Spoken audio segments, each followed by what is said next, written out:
আসসালামু আলাইকুম। আমি নাসরিন বলছি শখের রান্নাঘর থেকে। আমার গাছে করলা দেখছেন, এটা কি আল্লাহর রহমত না? এই গাছটা আমি কিছুদিন আগে লাগাইছিলাম। তো প্রতিদিন মানে কালকে 2টা করলা নিয়ে গেছি, কিন্তু ভিডিও করতে আমি ভুলে গেছি আর কি। এই হচ্ছে আমার করলা গাছ।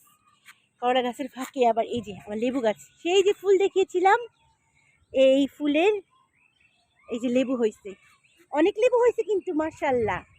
এই যে লেবু, তারপরে এটা আরেকটা ছোট গাছ, কিন্তু এটাতেও 2টা লেবু ধরছে। এই যে একটা আর ওই যে আরেকটা। এই গাছটাতে আমার ভীষণ ভালো, এটাতে আমার অনেক লেবু ধরে, কিন্তু এবার মনে হয় আগের তুলনায় একটু কম হয়েছে। আর এই যে হচ্ছে আমার কাগজি লেবু, হ্যাঁ আমি মরিচ ছিঁড়ছি তো এটা আমার হাতেই রয়ে গেছে। আচ্ছা এই যে এটা আমার কাগজি লেবু, এখানে ঢেঁড়স গাছ, এই যে এটা হচ্ছে এই যে একটা আমের চারা লাগানো হয়েছিল, এটাতে আমার এখন কিন্তু বড় বড় হয়ে গেছে সব গাছে আম, কিন্তু আমার এই গাছে মাত্র মুকুল আসছে।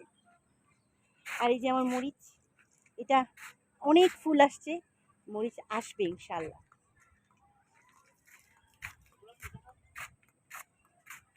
আর এই যে এটা হচ্ছে কামরাঙ্গা মরিচ, আমি একটু আগে ছিললাম, এখন এই যে লাল হয়ে গেছে, তার মানে আমি তো ছাদে খুব একটা উঠি না, শুধু পানি দিয়ে চলে যাই। এই যে এই গাছটাতেও আবার নতুন করে মুকুল ধরছে। আর এই যে আমার পেয়ারা গাছ, অনেক পেয়ারা আসছে, আমি কিভাবে দেখাবো। এই যে পেয়ারা ছোট ছোট তো, এই যে পেয়ারা, অনেক পেয়ারা কিন্তু আসছে, বোঝা যাচ্ছে না। আর এটা ফল একবার হয়ে গেছে, আবার হচ্ছে। আর এই যে লেবু গাছটা নতুন, মালটা গাছে মালটা ধরছিল, আমি তো তখন দেখাইছিলাম ছোট ছোট, এখন দেখা যাচ্ছে অনেক বড় বড় হওয়াতে দেখা যাচ্ছে। আর এই যে এই পুঁইশাক বিচি আমি ফালাইছিলাম, পরে এই বিচি থেকে। আর এই যে পুদিনা পাতা, আমার কিন্তু পুদিনা পাতা অনেক সুন্দর কালেকশন আছে, কারণ অনেক পুদিনা পাতা হয় আমার। এই যে এইটাতে হয়, ওই যে ওটা ভরা পুদিনা পাতা। আর একটা অবিশ্বাস্য ঘটনা, আমার একটা গাছে একটা আম ধরছে, একটা আম গাছে একটা, আমি এটাকে একটা শপিং ব্যাগ দিয়ে আটকায় রাখছি। আর ওই যে আমার গোলাপ ফুল গাছগুলো আছে না, এই যে এটাতে আরেকটা ছোট ফুল চলে আসছে। এখন এখন তো এগুলার সিজন শেষ প্রায়, তারপরেও একটা একটা করে ফুল ফুটতেছে। এখন অনেক গরম তো, আমি ছাদে খুব একটা আসি না, শুধু পানি দিয়ে আমি চলে যাই। আর এই যে এটা হচ্ছে আমার কুমড়া গাছ, এটা আমি একটা টিনের লাগাইছিলাম। আর এই যে বেলি ফুল গাছ, এটাতে আমার অসংখ্য বেলি ফুল আসে, দেখাই যাচ্ছে যে অনেকগুলো কলি আছে। এটাতে অনেক ফুল ছিল যে মরে গেছে, এই যে কলি আছে। সব থেকে বেশি সুন্দর এই যে আমার ছাদের উপরে একটা কি গাছ, এটা কি বলে, কড়ই গাছ। এটার ফুলগুলো আপনাকে মানে দেখানো সম্ভব হচ্ছে না, খুব সুন্দর লাগে। অপরাজিতা গাছ, এখান থেকে আমি ফুল নিয়ে চা খাই। পানি দিচ্ছিল আমার ছেলে, তা আমি একটু দেখলাম, ভিডিও করলাম। সব থেকে বেশি সুন্দর আমার এই গোলাপ ফুলটা। এই যে আমার বড় ছেলে, সালাম দাও সবাইকে। আসসালামু আলাইকুম।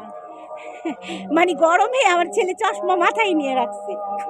এই হচ্ছে আমার বাগান। সবাই বলে যে আপনার ছোট ছেলেকে দেখান, বড়টাকে দেখান না, তো আমি বড় ছেলেটাকে দেখালাম। আর এই যে এটা হচ্ছে বরবটি, একটাই ধরছে, আরো ধরবে।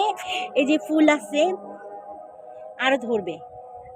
কিন্তু সব থেকে আমার এই করলা গাছ দেখছি, আরো করলা হচ্ছে। এই যে আমি আবার এর আগে 2-3টা ছিঁড়ছিলাম, রান্না করে খেয়েছি, কিন্তু ভিডিও করা হয় না। আরো অনেক আছে, ওই যে ওইখানে আছে 2টা, ওটা আমি ভিতরে হাত ঢুকাতে পারবো না, কিন্তু এইটা দেখলে আমার মন ভরে যায়। এরকম আমি আরো 2টা ছিঁড়ছি। তারপরে এই যে এটা কিভাবে দেখাবো, এই যে মানে অনেক ধরছে। একটা ছোট গাছে যে এত ধরে, আলহামদুলিল্লাহ। আর লেবু গাছটা তো আপনাদেরকে দেখালামই। এই লেবুগুলো তো বলি, ওই যে এই লেবুটা গোল না, এটা। তো সবাই ভালো থাকবেন, সুস্থ থাকবেন, আমার ছাদ বাগানের জন্য দোয়া করবেন। আমার ছাদ বাগান, এই যে শখের ছাদ বাগান, যাদেরকে নিয়ে আমি সবসময় ব্যস্ত থাকি তাদের জন্য দোয়া করবেন। এসে পড়েছে। এই যে আমার ছোট ছেলে একদম গরমে একদম লাল হয়ে গেছে। ভালো থাকবেন, সুস্থ থাকবেন, সবাই আমার চ্যানেলটাকে সাবস্ক্রাইব করবেন। আল্লাহ হাফিজ, আসসালামু আলাইকুম।